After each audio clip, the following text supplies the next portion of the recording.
Meet the action people. These are the guys who work with things. The guys who aren't all thumbs. The guys who can make hands and eyes work together like a team. The experts say these types belong in the mechanical field.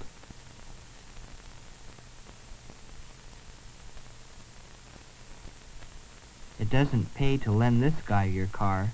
In a flash you'll have it taken apart. But don't worry, he's the inventive type.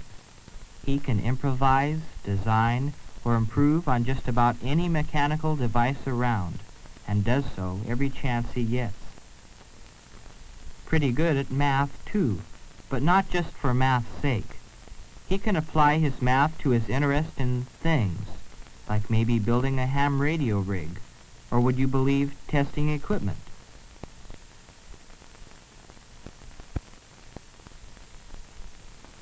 When it comes to things like cars and radios, well, let's just say that girls are more interested in sewing.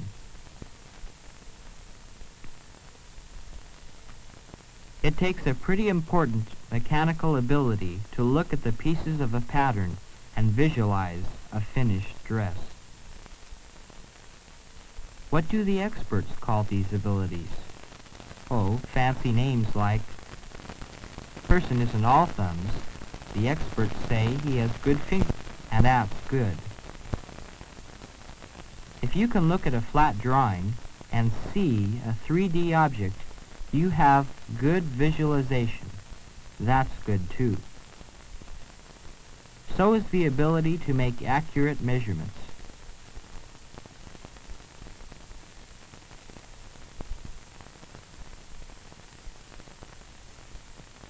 And if you can make your hands and eyes work together on a job like this, brother, you've got eye-hand coordination. If you don't have it, don't tackle a job like this.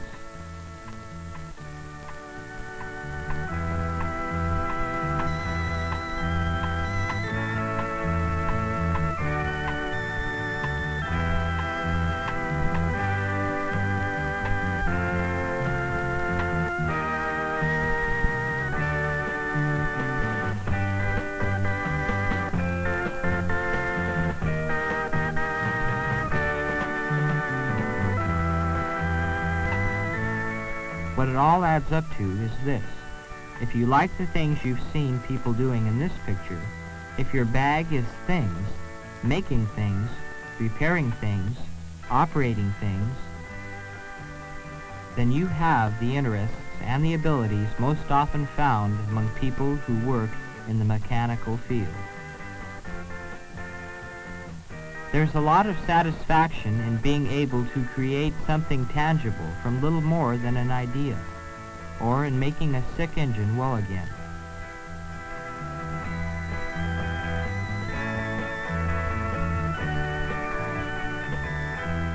There's a lot of satisfaction, too, in being able to master a mechanical monster that would scare the daylights out of most guys. This is a numerical control machine. The part it is making has been plotted mathematically, entered on magnetic tape, and fed to a computer. The rest is automatic, if you know what you're doing. Then there's the kind of satisfaction you get from helping other people.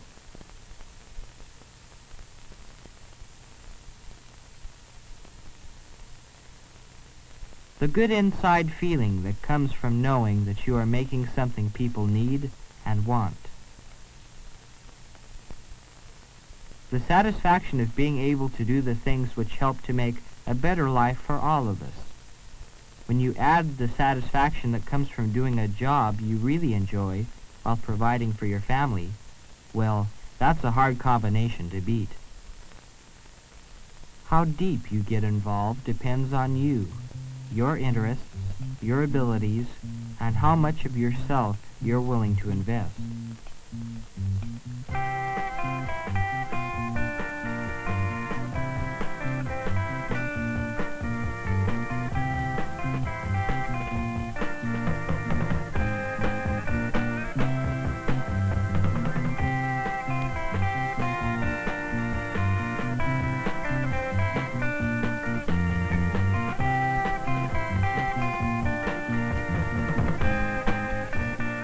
What do these jobs have in common? Well, they are all in the mechanical field, and they are jobs you can enter with little training or experience. However, if you are able to invest more of yourself in education and training, you may qualify for jobs such as these.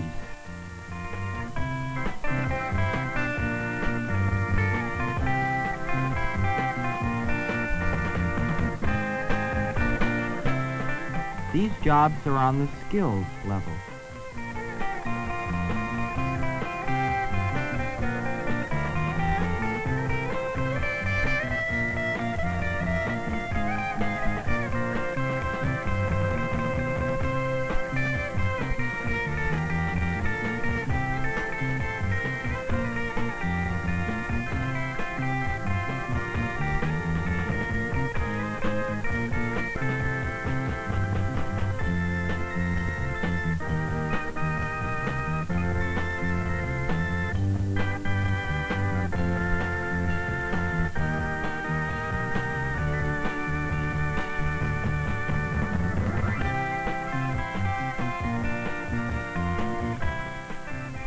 Most of these jobs require at least a high school education, but like a lot of things in this old world, the more of yourself you put into a job, into preparing for the job, the more satisfaction and reward there is in doing it.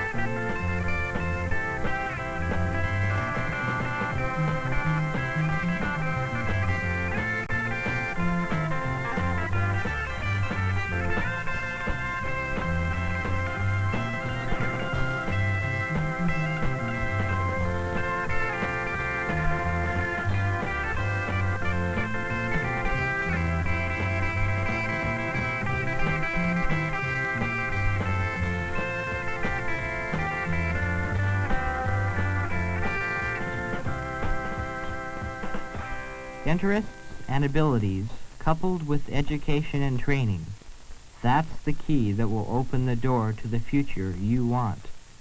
For example, invest 2 years of your life in college, and you may qualify as a builder. Today, tomorrow, and for years to come, there will be a critical housing shortage. Innovative builders are needed if every man is to have a decent home where his family can live with pride and dignity. There is a need for schools where everyone can get a meaningful education and help stamp out ignorance, poverty, and want. And there must be more places where men can work to provide for the needs of the world. But maybe you prefer a different type of job, like surveying.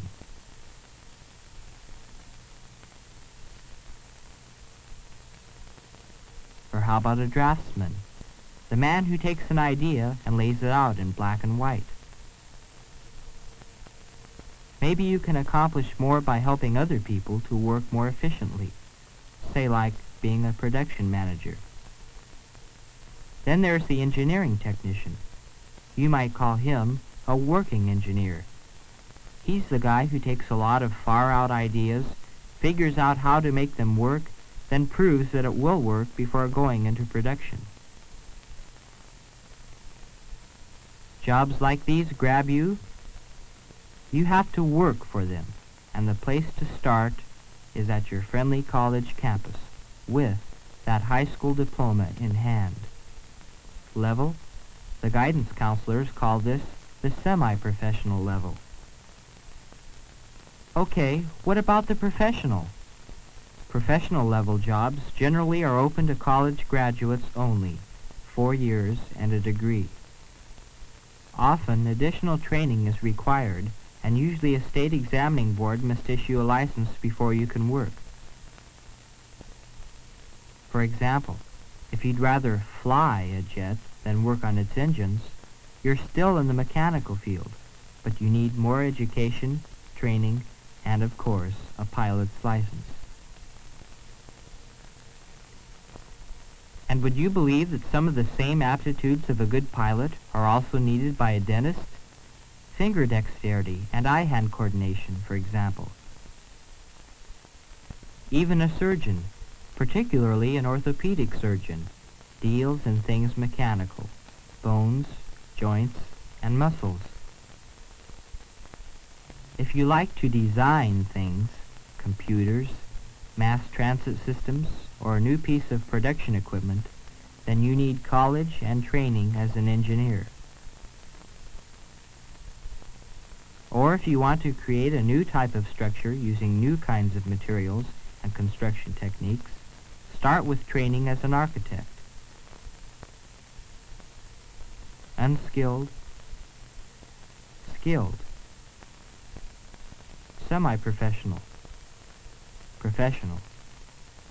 The choice is yours, depending, of course, on how much of yourself you are willing and able to invest. Your counselor is the man with the answers to your questions. If you think you've found what you want in the mechanical field, he'll help you plan your studies. Maybe you'd like to explore some more. Maybe you are interested in the scientific field, the clerical field, or the computational field. Then there are careers in sales, the arts, the social services, and in the verbal field. At any rate, your counselor is the man to see.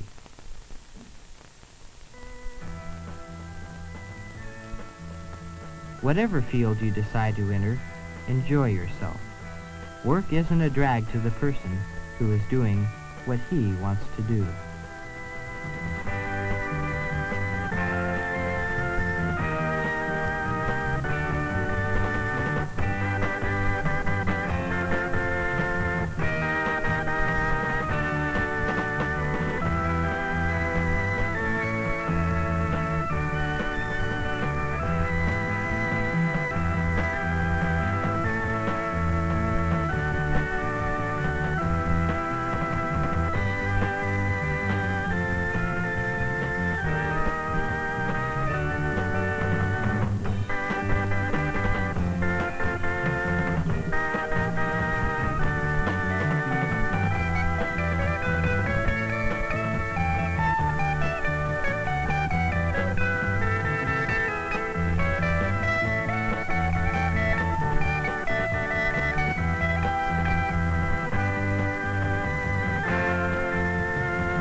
Hello, everybody.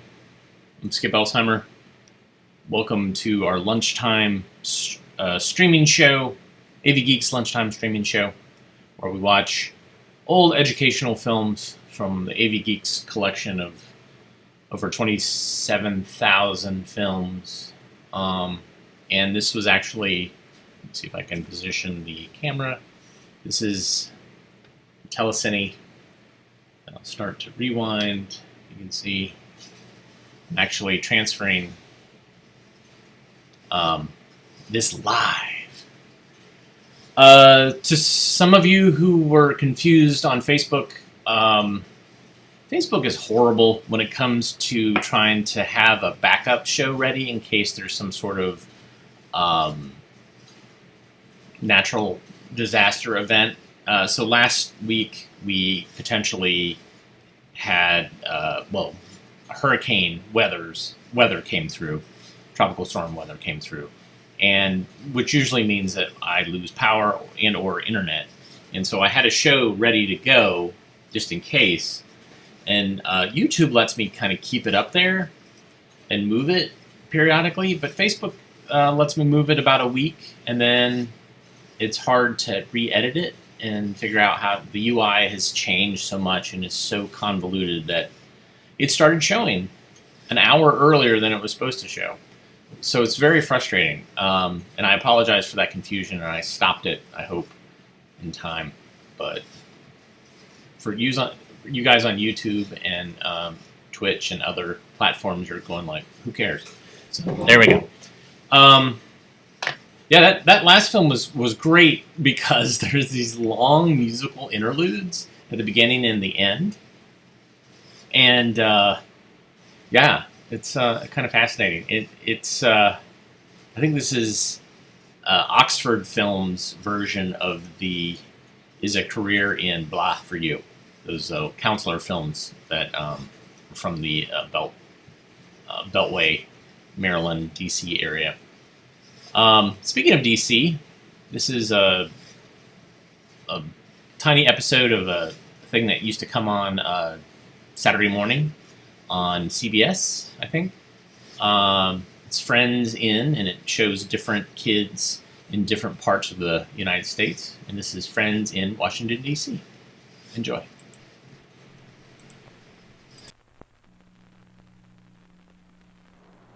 Hi, I'm Robert Edwards. Let's be friends. I live in the nation's capital. I live in the eastern part of the United States, in the District of Columbia. Art's a lot of fun in school.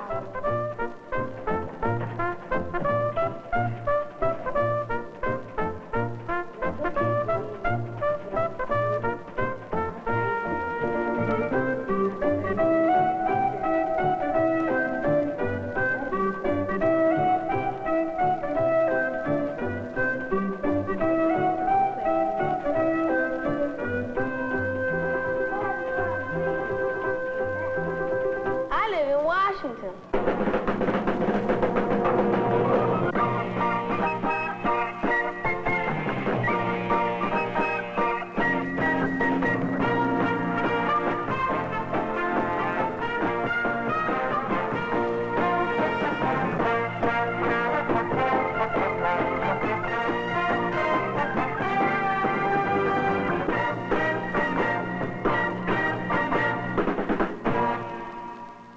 The city was named for George Washington. This memorial to him has stones from all 50 states. Washington was the first president of the United States. Our president lives in the White House. His working offices are here too.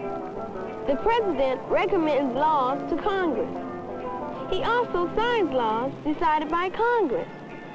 The president is the elected leader of the American people. Washington has been the capital of the United States since 1800. Congress meets here in the Capitol. Men are elected to Congress by the people of all 50 states. They work here to decide laws that govern our country. Law is also the work of the Supreme Court. The 9 justices of the highest court in the United States meet here to judge important cases of law. Their decisions affect all Americans. Washington's a beautiful city.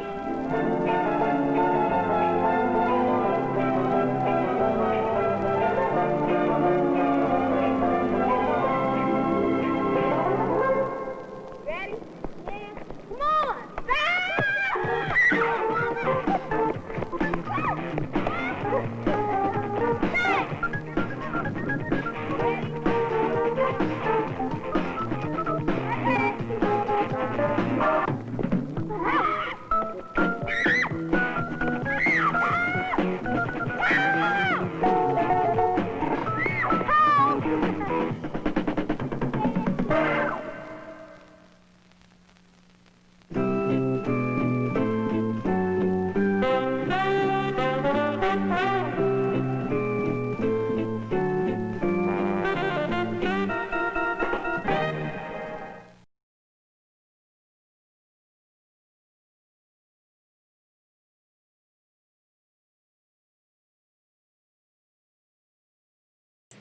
Oh, we're back.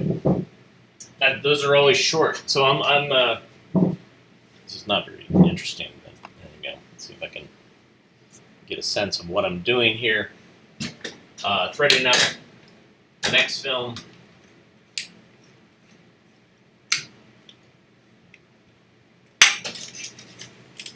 So you can see it's actual film going through telecine. So in here are the camera, which is right here. You can't really see it really well. But then there's a gate that has LED light assembly in it, and a mirror, and basically what it does is telecine actually allows the film to be shown without the flicker, because most films, sound films, are 24 frames a second, and most video is 30 or 29.96 blah blah blah frames per second. And so there's, if you ever set up a camera, a video camera, at a projection of a film, you'll see a flicker because of that. There's that mismatch. So what a telecine does is it actually pads frames so that it works out and outputs something that is roughly 30 frames a second. And also this is, the camera is aimed at the film frame, so you get a really crisp image. This film was inspected. There's a variety of different inspected stickers that I run across and things that come in film cans. There's a smiley face that says electronically inspected, which is pretty great. But yeah, so this film is, the title, Let's Make Up a Story. So enjoy.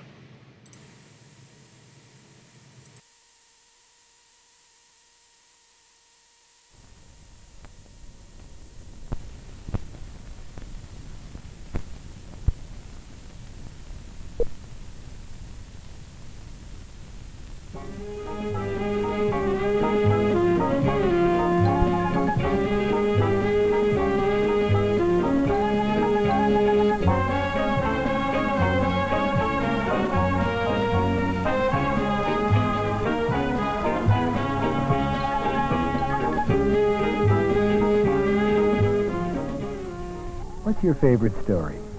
Jamie and the Leopard. Curious George.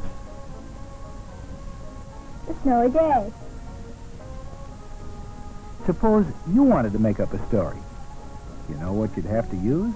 Your imagination.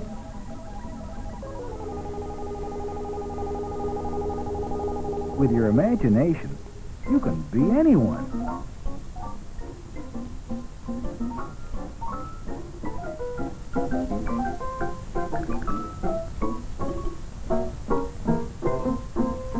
With your imagination, you can go anywhere.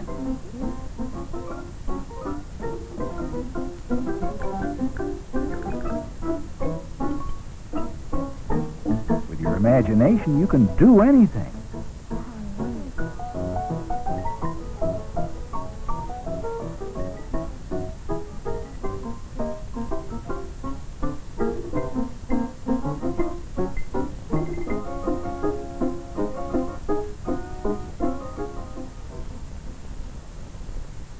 First, you have to imagine some characters for your story. Of course, you can use people. Real people. Or... Make-believe people? Mm-hmm.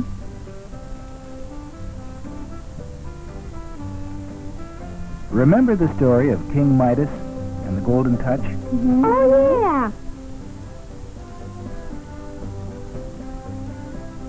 He loves his daughter very much. But he loves his gold even more. King Midas is greedy. You can also use animals for your characters. Remember this famous story? The three little pigs. Right. They're characters. Who else? The big bad wolf.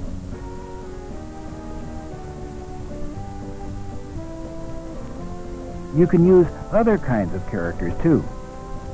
Things.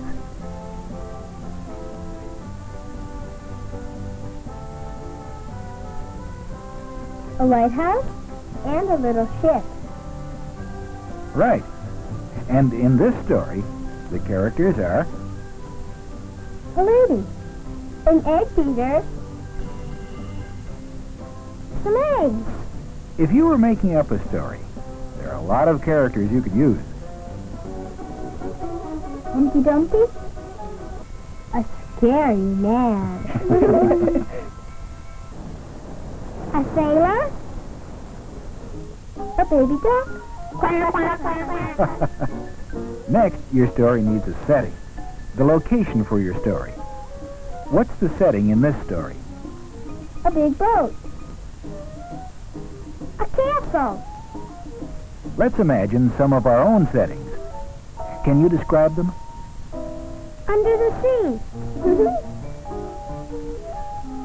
How about inside this beach ball? That's silly. How about on a planet? Your setting could even be in the sky. Oh, Now that you have a setting and a character, you have to do something, right? What if you were a dinosaur and found yourself in a swimming pool? What would you do? What do your characters do?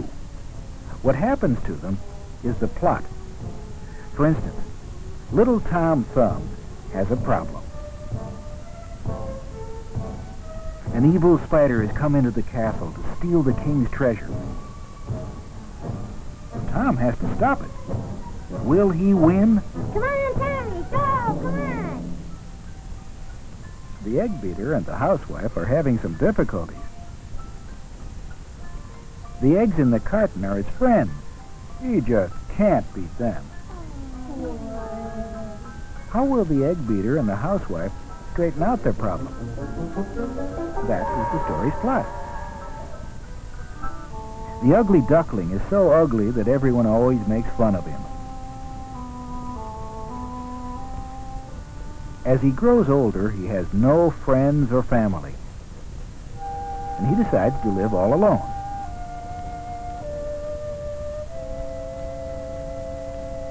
Then one day, when he's swimming in the pond, he looks down at the water and sees... What happens to the ugly duckling is the plot of the story. Greedy King Midas has a big problem, too. He got his wish. Everything he touches turns to gold. Everything? Even his own daughter. Now what can he do? He loves his daughter deeply, but he loves his gold, too. What King Midas does is the story's plot. In this story, the town of Hamlin is cursed with thousands of rats. Yes. The mayor promises to pay the Pied Piper anything, if only he'll get rid of every rat.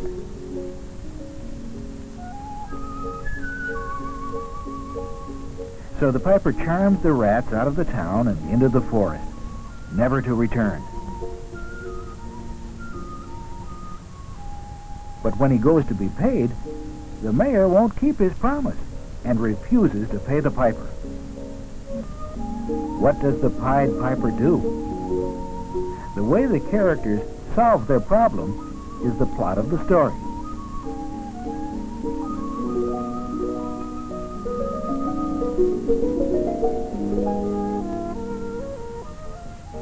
Imagine a plot from this picture. And this one.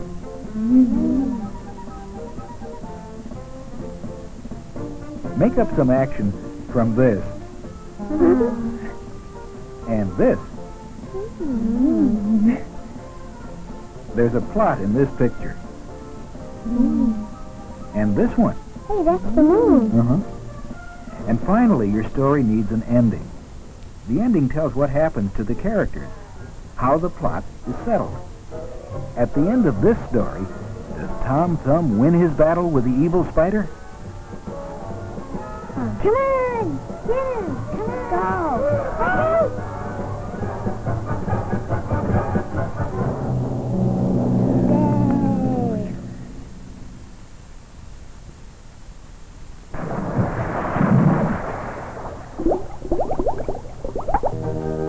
At the end of The Three Little Pigs, which little pig is wiser? What becomes of the other little pigs? What happens to the wolf? Remember the egg beater that had to beat up his friends, the eggs? What kind of ending would you make up? To be scared to them away. He puts them away. Okay, you've got the idea. Now remember, whatever story you make up, first choose your characters. They can be people, or things, or plants, or animals. Next, what kind of setting do you want for your characters? Be clear. Tell all the little things about it. What's your setting look like?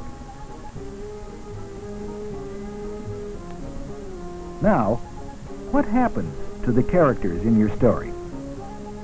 That's your plot.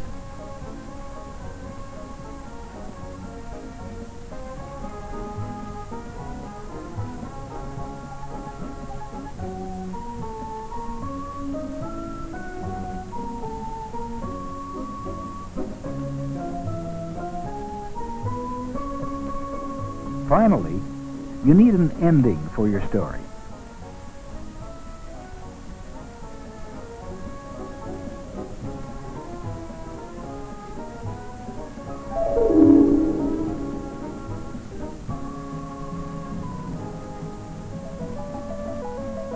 Imagination is your own special world. You can create anything you want there. So, use your imagination. You make up a story.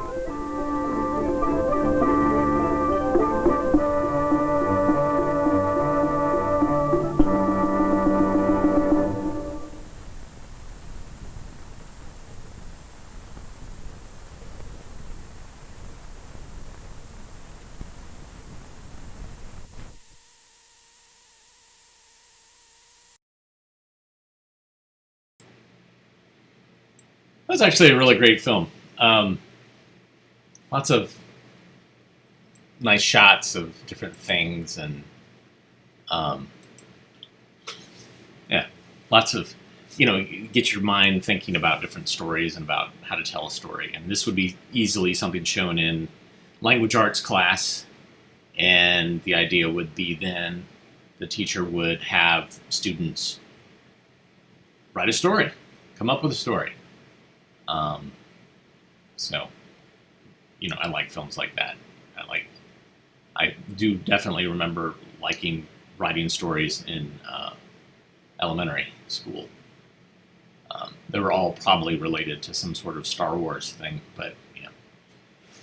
All right, I think it's time to. It's funny. I think everything is from the '70s we're showing thus far. I've shown some other films featuring this character. He is a slapstick, heavy guy with a bald guy with a beard who cares about the environment and yet cannot seem to keep from falling down and making mistakes. There's some singing in here, so please feel free to sing along. This is Uncle Smiley Goes Planting. Who is the one when the school day is done that the kids always run to? It's Uncle Smiley. Whose is the place where the kids always race? They've got no time to waste when it's Uncle Smiley. Uncle's the one who's always busy, they know. Too busy working to get up and go. But Uncle's a friend who can never go. So Uncle Smiley, get up and go. Uncle's the one, he's a barrel of fun. Just look out, here he comes. It's Uncle Smiley, stumbling around like a carnival clown. He's a part of the town, he's our Uncle Smiley. When there's a job to be done, old Uncle is always the one. No matter what happens, it's bound to be fun. So Uncle Smiley, get up and go. So Uncle Smiley, get up and go.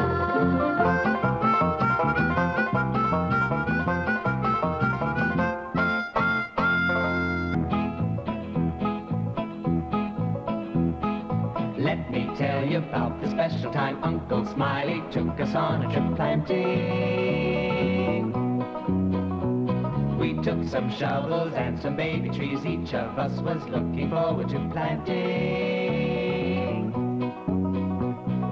Driving through the mountains in the early morning, you could feel the air was clean. By the river valleys and the fields of corn and the forests deep and green. Looking for the place where the woods lay burnt and the earth was scorched inside. Looking for the place where a hiker's hasty campfire had not died. Uncle Smiley told us that he knew everything there was to know about hiking. So with our trees and buckets in our hands, we set out across the meadowlands hiking. But with Uncle along on a hiking trip, you never really know what surprises lay in store and just how things will go. He means well, but it's hard to tell what Uncle's gonna do. You won't believe the things he did and what we all went through. Hey, have you ever planted a tree? Well, we have. We went reforesting, but that's just a big word for planting trees in the woods where they used to grow. Uncle Smiley heard there'd been a forest fire in the state park, so we all got together to go back in the woods where the fire had been and plant some baby trees. You know, for somebody who knows a lot about hiking, Uncle sure had a pile of catastrophes along the way. What's a catastrophe? Well, a catastrophe is when something really horrible goes wrong that you don't expect. Oh, yeah. Uncle Smiley had plenty of those. In fact, he had his first catastrophe right after we started out. You see, Uncle found this thing. Tony thought it was a hornet's nest, but Uncle was sure it was a beehive, and he wanted to get some honey. Uncle said he knew all about bees, and it wouldn't hurt them any if you just took a tiny bit of honey while they weren't looking. Boy, I don't know how Uncle could get past a bunch of bees or hornets without being noticed.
so sorry and ashamed of what he'd done to the hornet's home. He was more worried about the little hornets than he was about the sting he had gotten on his backside. I guess maybe he thought it served him right after being so careless and inconsiderate in the first place. Well, anyway, we were just sitting there in the field feeling sorry for the hornets when all of a sudden there was a rustling in the bush next to us. Everybody got really scared at first, and Uncle jumped up to protect us in case it was something dangerous. Then we snuck over real carefully to see what it was.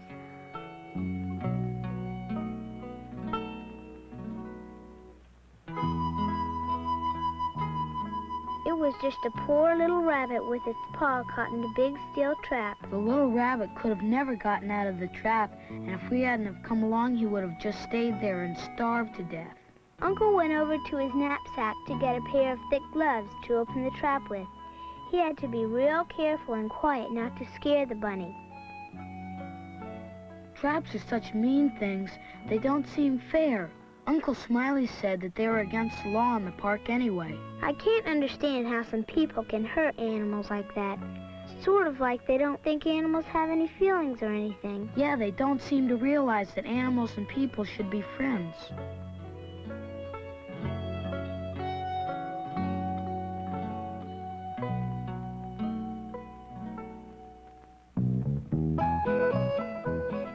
While we were hiking along the river, some of the kids noticed some pretty flowers growing beside the trail.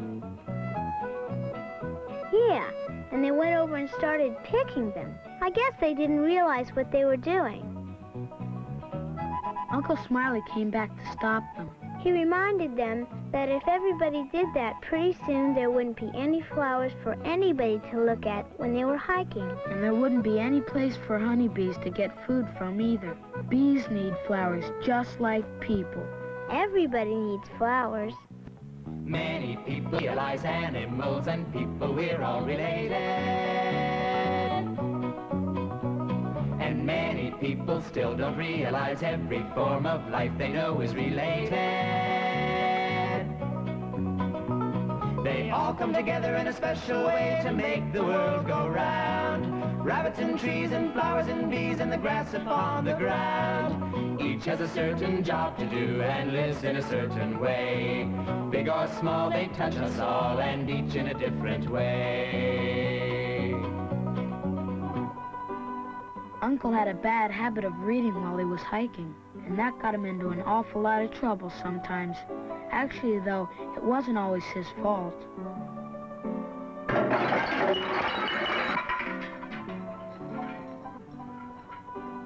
Uncle was really mad when he saw what made him slip. How could somebody be so stupid and lazy to just throw all that trash right there on the trail? I don't know, but Uncle sure must have been bugged.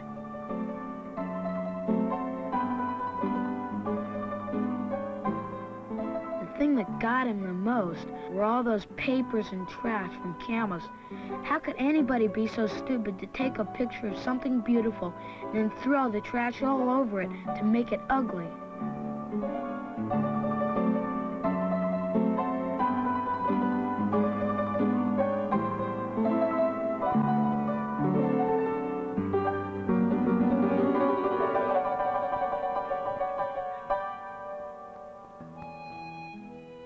We had to hike for a long way before we finally got to the place where the fire had been. It was already getting late in the afternoon. Yeah, we were just hiking up to the top of the hill when we suddenly saw it. All of us were really surprised because we'd never seen where a real forest fire had been before, except in the movies and on TV. But it didn't really look like the fires in the movies either. It looked different. Uncle Smiley told us that forest fires in the movies were usually fires that burned everything above the ground and were called crown fires. But lots of fires like this one were underground fires. Fires which meant that the roots burned under the ground and the fire spread from root to root of each tree. And those are hard fires to put out sometimes because you can't always see where the fire is going. Uncle Smiley told us how forest fires kill a lot more than just trees. Baby animals and birds that can't get out of the way fast enough get burned up too. And all because somebody had forgotten left a campfire burning. That was what started the whole thing off. Well, We just got our shovels and trees ready and got set to go to work. Uncle had just read a book about planting trees, so he planted the first one to show us how to do it. It's not really hard at all. It's fun. I set out to plant my little tree with the shovel I had brought with me planting. Dug my tree a little hole, you see, in a good place for a tree to be planted. A tree needs sun and rain, you see, and space to grow up tall, and earth in which to spread its roots and catch the rain that falls, and plant it in the proper season, in the proper way, and plant it in the proper place to grow up strong someday. Trees are more than pretty scenery. There are many things that greenery gives us. A tree is something special, and we take for granted all the things that it gives us.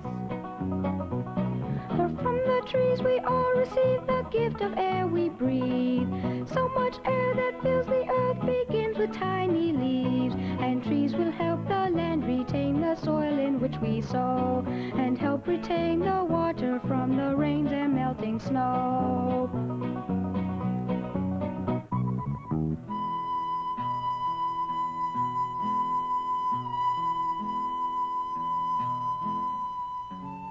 You know, it'll be nice to come back someday and see how big the trees have gotten.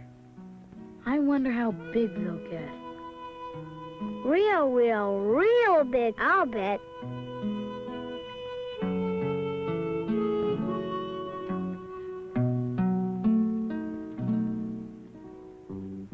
Well, now with all our trees planted, it was time to go home. Uncle said he'd studied the map and knew a faster way back by taking another trail. It didn't turn out that way, though. On the way, Uncle had another catastrophe. The first one happened when we stopped along the trail to look at a beautiful waterfall. Uncle wasn't looking at what he was doing again and knocked his hat off into the water. Yeah, it all started when he went to climb down the rocks after it. You know how much he loved that hat. But boy, was that a dumb thing to do. I'll say, we tried to stop him, but he said he'd be all right. You know Uncle Smiley.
Smiley kept having trouble all the way back to the car.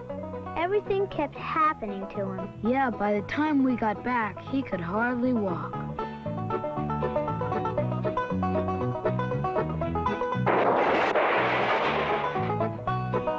I guess we should have carried him, but golly, Uncle Smiley's awful heavy, you know. He's heavier than almost anybody. But he's nicer than anybody, too, even if he does make a lot of mistakes.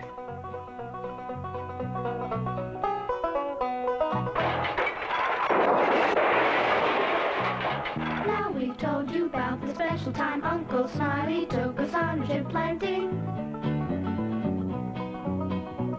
We took some shovels and some baby trees each of us was looking forward to planting. We walked through the mountains in the early morning, the air was fresh and clean. By the valleys and the fields of corn and the forest deep and green. We found a place where the woods lay burned and the earth was scorched inside. We found a place where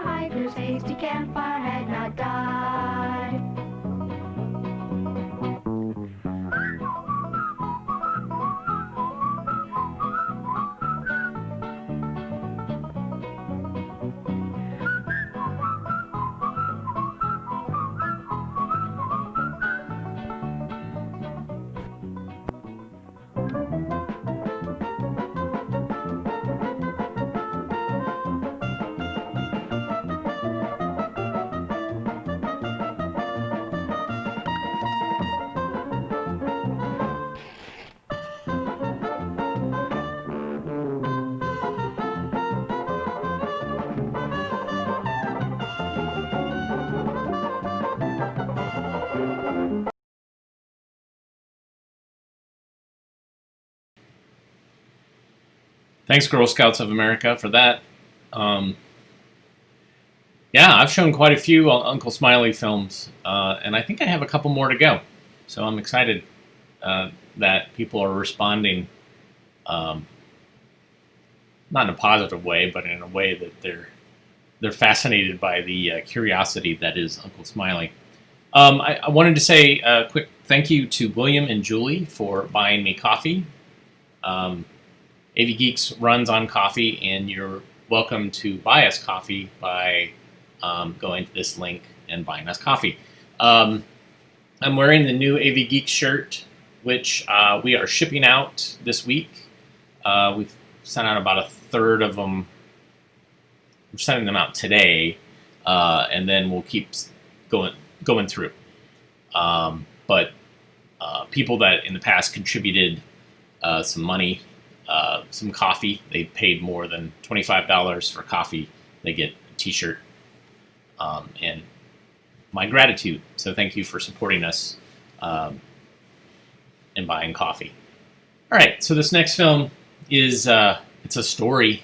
It's by Cornette, and I should say this is I finally got a report of the films that I'm going to be receiving, and I have some tentative numbers of the number of cans that I'll be receiving, and it's probably between 8,000 and 9,000 cans of film from the company that owns Cornette.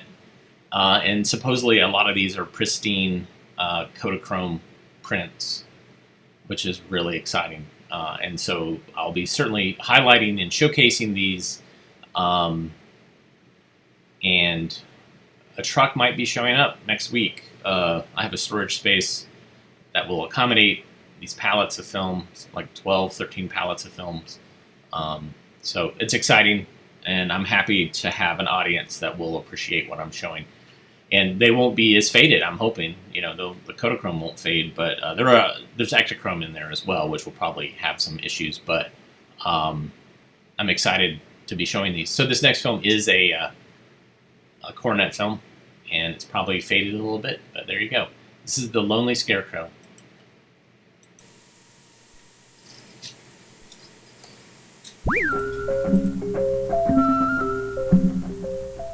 This is me. Do you know who I am? The Lonely Scarecrow.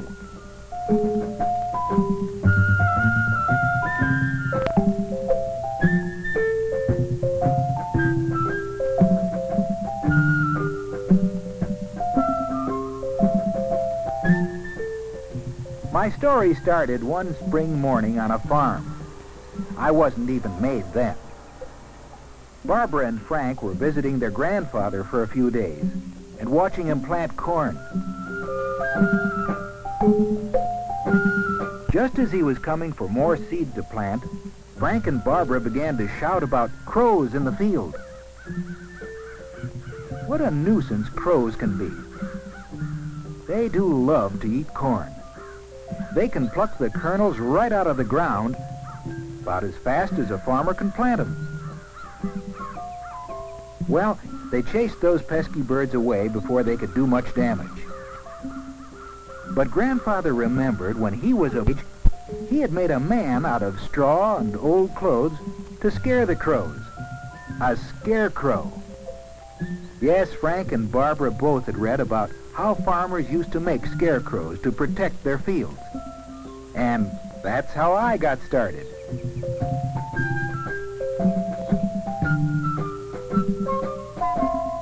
Back at the barn, they got together all the things they'd need to build me. Frank brought some good straw. That would be my insides.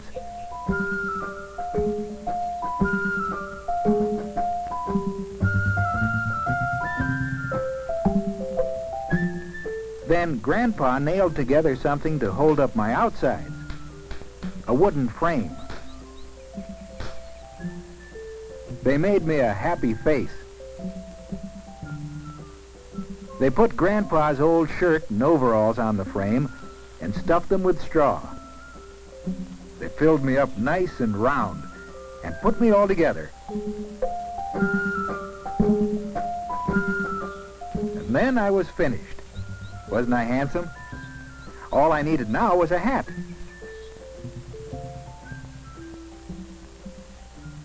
There. Well, there I stood, all set to watch over the field. Frank spotted the crows. They didn't like having me around one bit. I could tell that from their cawing. They weren't sure what I was, but they'd find out before too long. I'd be protecting that field until the corn sprouted and grew and ripened. I could tell that Frank and Barbara were kind of sad to leave me. They thought I'd be lonely out there. The next day, Grandpa took Frank and Barbara home. They'd be back in a few months. I was glad they stopped to say goodbye to me. I was going to miss them.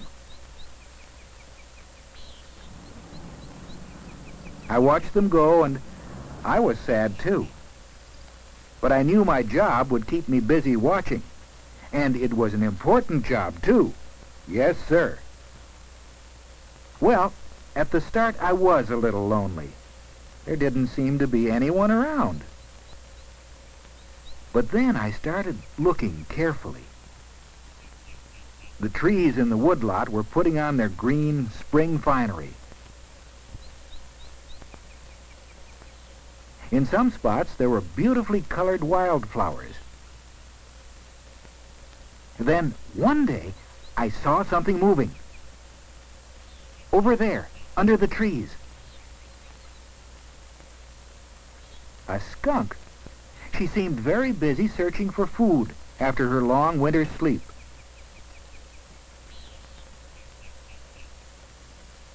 Those first days that I was alone, I spotted a raccoon and an opossum, too. And close by in another tree, there was a deer mouse, kind of quiet and shy. You know how some folks are. So even though I didn't have any visitors, I wasn't really alone out there in the cornfield. I watched a busy squirrel that lived in the woodlot. He seemed to be minding everybody's business. Then he'd run and scamper and chatter away.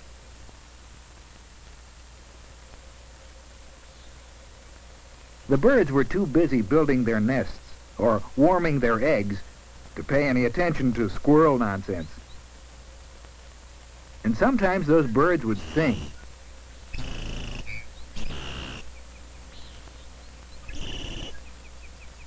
But there was one bird call I didn't take to.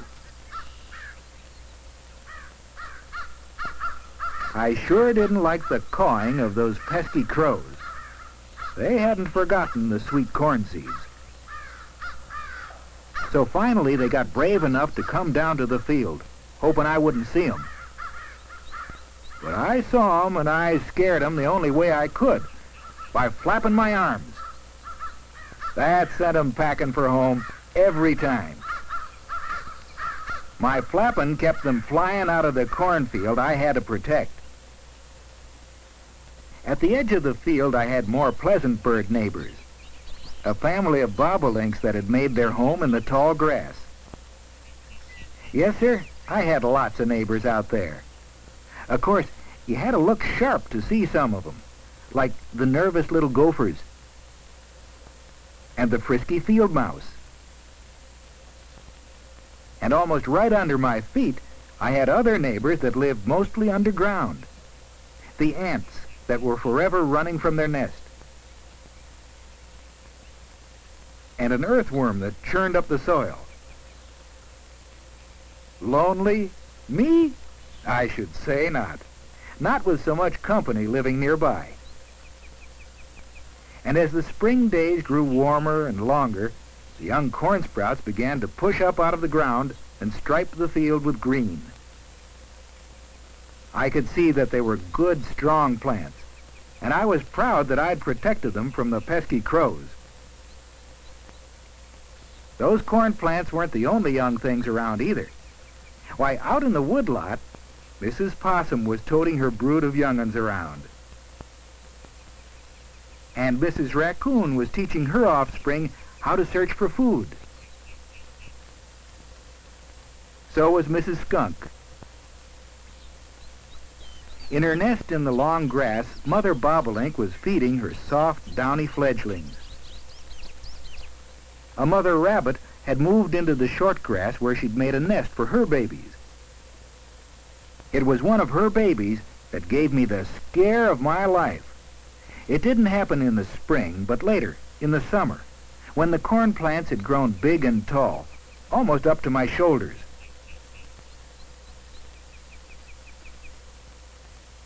On one plant, a spider had strung the silvery threads of its web to catch insects the spider ate. Most times, the spider didn't have long to wait. My field was swarming with insects. I couldn't tell you how many kinds there were. Flying insects, hopping insects, and walking insects. One thing I do know, birds living in the woodlot came on many a visit to find and eat those insects like they were some delicious treat. But I noticed that there was one bird, a hawk, who would settle for insects only if there was nothing better. Just the sight of him hovering there, scouting for his dinner, sent a lot of my neighbors running for cover.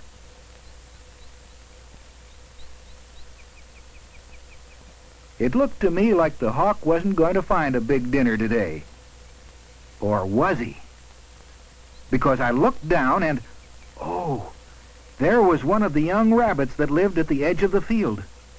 She was too busy eating to see the hawk, but he saw her all right.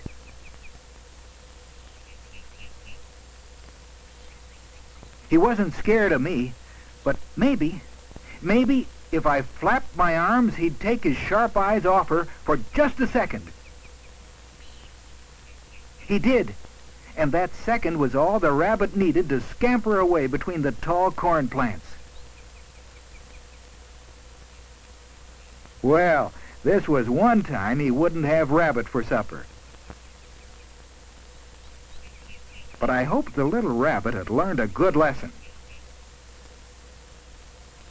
And that was the day Barbara and Frank came back to visit their grandfather's farm. They pushed their way through the tall corn to see me. They hadn't seen me since spring. And I was sure glad to see them again. Grandpa didn't have to tell them what a good job I had done protecting the cornfield. They could see. Frank and Barbara were real proud of me. Yet they kept thinking that I had led a very lonely life. But you and I know that I hadn't. Maybe you could tell them why. You could write a story or draw pictures of the many animals that were my neighbors. Could you do that? That would make me a very happy scarecrow.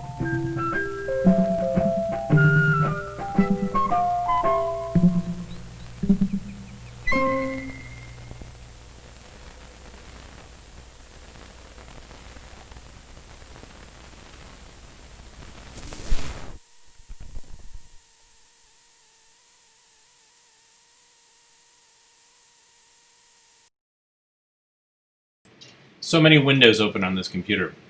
Had to keep clicking through. Thank you, John, for the delicious coffee. As I said, AV Geeks live off coffee. Yeah, so you can see that Cornet film was very similar to the Little Burrow, Lost Little Burrow, which we use this kind of story narrative to learn about things like worms and about what is, what appears in a cornfield or in a field in the concept of scarecrow. So it's a way to get kids to follow along and sneak little facts into the story. This next film is made for salespeople, and it's called Tough Customer. It's animated.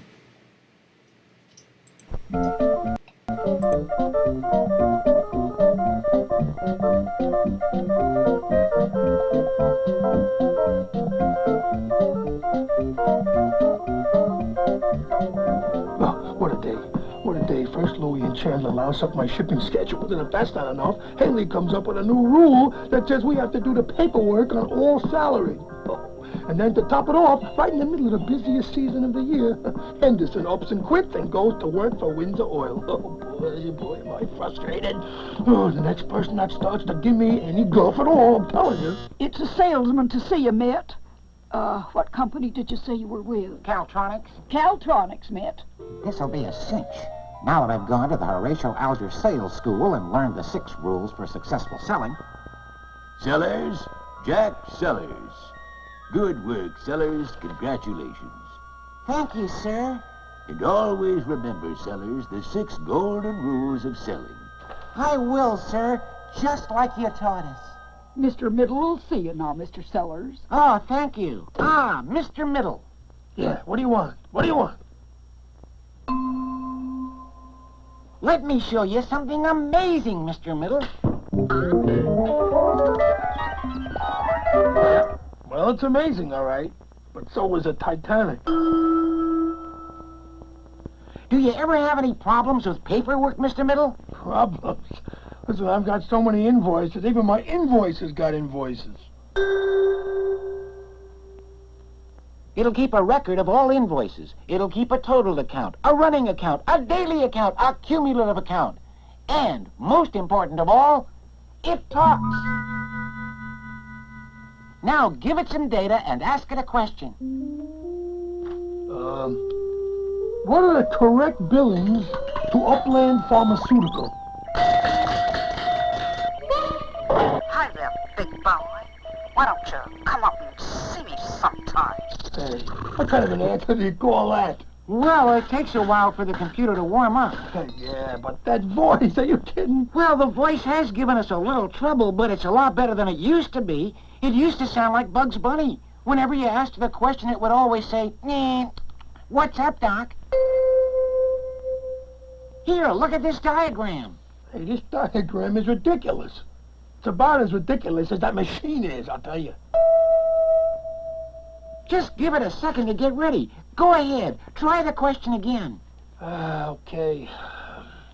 What are the correct billings to Upland Pharmaceutical? Hey, honey, are there any more at home like you? Okay, this is ridiculous. This is ridiculous. That's not a machine. That's a sideshow. Now get it out of here. Come on.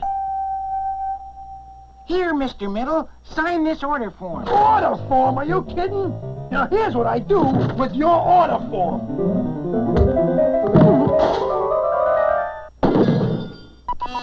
What's up, Doc? What's up, Doc? What's up, Doc? What's up, Doc? Hello, boss. That you, Sellers? How did it go? I followed the 6 rules. The good news is I did a perfect job of selling. And the bad news is he didn't do a perfect job of buying. I still think there's a sale at that place. Maybe someone with a different approach. Miss Jones, send in Monty Silk. Got a prospect? Yeah, monitor automatics. Mitt Middle's the one to talk to. I'm on my way. Hi there, I'm Monty Silk. Hello, Monty Silk is the name. How do you do? I'm Monty Silk. Hello, Silk's the name, computer's the game. Ah, Mrs. Wells, a woman as lovely as you deserves flowers. And now that we meet face to face, I can see that you are a person of great intelligence. Flattery will get you nowhere, Mr. Silk. Mr. Middle will see you now. Ah, Mr. Middle, now that we meet face to face, I can see that you are a person of great intelligence. Well, at last, they sent me a guy with some brains. What do you want to show me? The computer of the future. It speaks. It answers any question. Hey, wait a minute now. This isn't the same contraption that other guy was in here with, is it? This is, different. This is our latest model. Now, give it the data and ask it a question. Okay. What are the correct billings to Upland Pharmaceutical? Hi there, big boy. Oh, no, not again. Not again!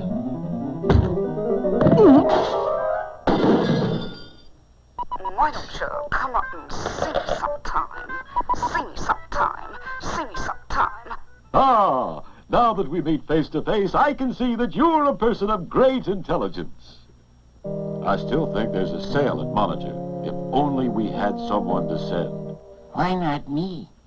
But you've only been with us for 2 months. I can handle it, I think. Well, what have we got to lose?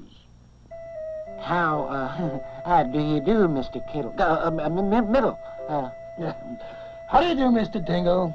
You don't want to buy a computer, do you? Are you kidding? Of course not.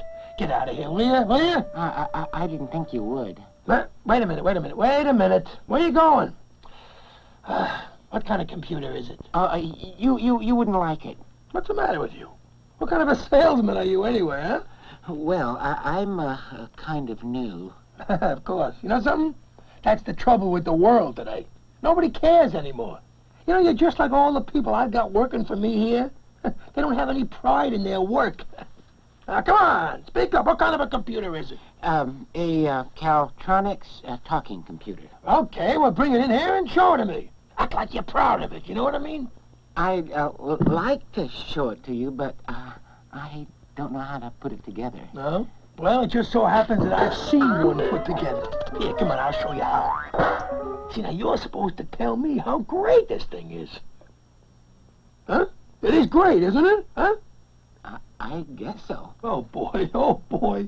He's beginning to sound more and more like the people who work for me. Now, listen, you gotta tell me it's great, you know what I mean? Hey, this is a great computer. That's what you say. Now you've gotta make me believe in your product. And then after you've sold me on what a great machine it is, you get out your order book, right? Right. You don't have an order book. I guess I must have lost it or something. Oh, boy. Okay, well, here is an order blank from Caltronics. Take my order on this, okay? Take your order? Oh, good heavens! You don't even know how to take an order! Oh, well, look, this is how you do it. Here, you see? Now, you have me fill out this information like this, see? And then you have me sign my name like this, see that? There. That's how it's done. Huh? That's how you sell a computer. Now, you go out and sell one. You know what I mean? Act like you're proud of it, huh? Come on. Atta boy. Boy, did I ever teach that salesman, huh? Boy, oh boy. Did I teach that salesman? You were right, boss. I was awful. I made every mistake in the book. I did everything wrong. Oh, well, we can't win them all. We'll sell them next time. Oh, no, I sold the machine. That's not the problem. Hi, Mitt. Hey, what's that thing? That's a new computer I just bought. It's really a great machine. It's the newest thing, you know. I can't see what made you buy such a contraption, Mitt. But it's the best machine on the market. You know, it even talks. All you do is give it the paperwork and ask it a question. Go on, try it. What are the correct billings to Upland Pharmaceutical? Hello there, big boy. Why don't you come up and see me sometime? It's a lot better than it used to be. You know, it used to have the voice of Bugs Bunny. You know?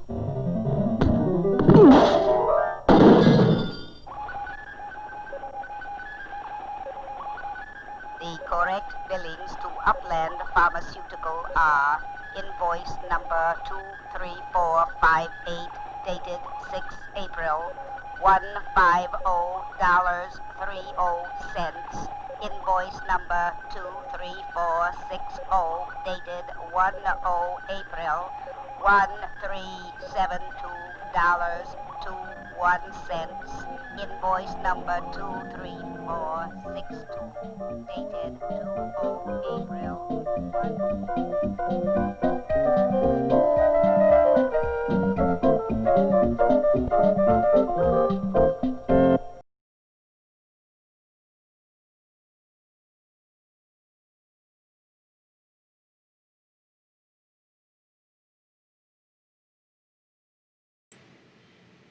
So I missed to see if they actually had the credits, the names of the actors. I'm going to bring it up here, see what I can find. Because there's definitely June 4A. Oh yeah, okay. June Foray, Marty Ingalls, and Jack Angel. Jack Angel. I don't know Jack Angel by name, but the voice sounds really familiar. But yeah, Marty Ingalls did a lot of cartoon voices for Hanna-Barbera. He was the voice of Pac-Man.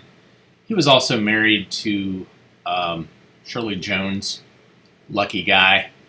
June Foray, of course, lots and lots of voice acting that she did